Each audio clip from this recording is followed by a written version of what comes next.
Magandang araw po sa lahat ng ating mga senior citizens. Video na ito, ating aalamin ang pinaka-latest update sa Universal Social Pension. Pero bago ang lahat, atin munang aalamin kung ano ba talaga ito. Ang Universal Social Pension ay naglalayong magbigay ng pension sa lahat ng mga senior citizens, may pension man o wala. Ibig sabihin, lahat ng mga senior citizens may edad 60 at 60 pataas ay kasama, wala nang pilian. Hindi kagaya ng social pension, tanging mga indigent o mahirap na senior citizens lang ang tumatanggap ng pension.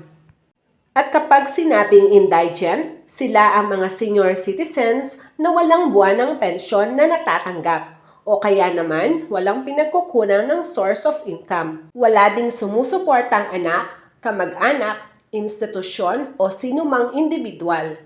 Ang tanong ng lahat, ano na nga ba ang latest tungkol sa Universal Social Pension?